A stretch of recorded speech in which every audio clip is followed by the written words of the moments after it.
Hi students, இன்னைக்கு நம்ம இந்த கொஸ்டின் தான் பார்க்க போறோம். என்ன கேட்டிருக்காங்கன்னா, இந்த ட்ரையாங்கிள்குள்ள எத்தனை ட்ரையாங்கிள், டோட்டல் ட்ரையாங்கிள்ஸ் எத்தனை இருக்கு அப்படின்றது கேட்டிருக்காங்க. இந்த ட்ரையாங்கிள் நம்மளுக்கு எப்படி இருக்கு அப்படின்னா, ட்ரையாங்கிள்ஸ்ல வந்துட்டு ஹரிசாண்டல் லைன்ஸும் இருக்கு, பிளஸ் சைட் லைன்ஸ்க்கு பேரலாவும் நம்மளுக்கு லைன்ஸ் கொடுத்துருக்காங்க. சைட் லைன்ஸ்க்கு பேரலாவும் நம்மளுக்கு லைன்ஸ் கொடுத்துருக்காங்க. இந்த மாதிரி இருக்கிறப்ப நம்ம எப்படி நம்ம கண்டுபிடிக்கணும்னா, சைடில் இருக்கக்கூடிய ட்ரையாங்கிள்ஸை வந்துட்டு கவுண்ட் பண்ணுங்க. 1 2 3 4 1 2 3 4 சைடில் நம்மளுக்கு 4 ட்ரையாங்கிள்ஸ் இருக்கு. நம்ம இப்போ என்ன பண்ண போறோம்னா, அந்த 4 நம்பர்ஸை வரிசையாக நம்ம இங்கே எழுதிக்கலாம். 1 2 3 4. ஓகேவா? இப்போ இந்த 1 அப்படியே நம்ம இந்த சைடு எழுதிக்கலாம். இப்போ நம்ம என்ன பண்ண போறோம்னா, இந்த 1ஐயும் 2ஐயும் ஆட் பண்ண போறோம். ஆட் பண்ணோம்னா நம்மளுக்கு என்ன வருது? 1 + 2 வந்துட்டு 3. அடுத்து இது ரெண்டுத்தையும் ஆட் பண்ணுங்க. 3 + 3 நம்மளுக்கு என்ன வருது? 6. அடுத்து 6 + 4 நம்மளுக்கு என்ன? 10.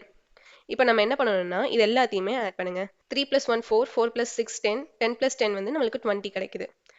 ப்ளஸ் அடுத்து நம்ம என்ன பண்ணணும்னா, நம்ம கீழே இருந்து மேலே வரிசையில், ஓகேவா, கீழே இருந்து மேல் வழியா ஒவ்வொரு நம்பரை விட்டு விட்டு ஒவ்வொரு நம்பரை ஆட் பண்ண போகிறோம். இப்போ நம்ம 10 விட்டுட்டு 6 ஆட் பண்ணுவோம், ப்ளஸ் 6. அடுத்து 3 விட்டுட்டு 1 ஆட் பண்ணுவோம், ப்ளஸ் 1. இப்போ நம்மளுக்கு ஆன்சர் என்ன வருது? 27. இந்த ட்ரையாங்கிளில் மொத்தமாக 27 ட்ரையாங்கிள்ஸ் இருக்கு. ஓகேவா? இப்போ இந்த ட்ரையாங்கிளில் எத்தனை ட்ரையாங்கிள்ஸ் இருக்குது அப்படின்றத கவுண்ட் பண்ணி கமெண்ட்டில் சொல்லுங்கள். இந்த வீடியோ உங்களுக்கு பிடிச்சிருந்துச்சுன்னா லைக் பண்ணுங்கள், கமெண்ட் பண்ணுங்கள், என் சேனலை சப்ஸ்கிரைப் பண்ணுங்கள். தேங்க்யூ.